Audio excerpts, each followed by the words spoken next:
ম্যাচের শেষ বাঁশিটা যখন বাজল, যুক্তরাষ্ট্রের আকাশ বাতাস যেন এক লহমায় স্তব্ধ হয়ে গেল। না, কাঁদলেন না ব্রাজিলের আর কোনো ফুটবলার। ড্রেসিং রুমের দিকে হেঁটে যাওয়া সতীর্থদের চোখে হয়তো ছিল শুধুই এক আকাশ হতাশা, কিন্তু ওই সবুজ মাঠের বুকে শুধু নেইমারের চোখের জলেই ভিজল মাঠের ঘাস।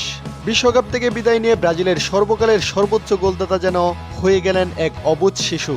সব অহংকার, সব রেকর্ড, সব তারকা খ্যাতি এক পাশে সরিয়ে রেখে মাটিতে লুটিয়ে পড়লেন তিনি।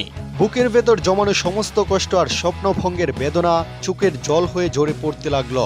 প্রথমে হাঁটু গেড়ে বসে সৃষ্টিকর্তার দিকে হাত তুলে হয়তো জিজ্ঞাসা করছিলেন কেন বারবার এমন হয়, কিন্তু পরক্ষণেই আর নিজেকে ধরে রাখতে পারলেন না। অবুঝ শিশুর মতো কান্নায় ভেঙে পড়লেন নেইমার জুনিয়র। এরপর ছুটে এলেন সতীর্থরা, Casemiro, Vinicius Junior, Alisson Becker. তাকে আগলে ধরার চেষ্টা করলেন, সান্ত্বনা দিতে চাইলেন, কিন্তু সতীর্থদের এই সান্ত্বনা তো বড্ড মিথ্যে, বড্ড মলিন।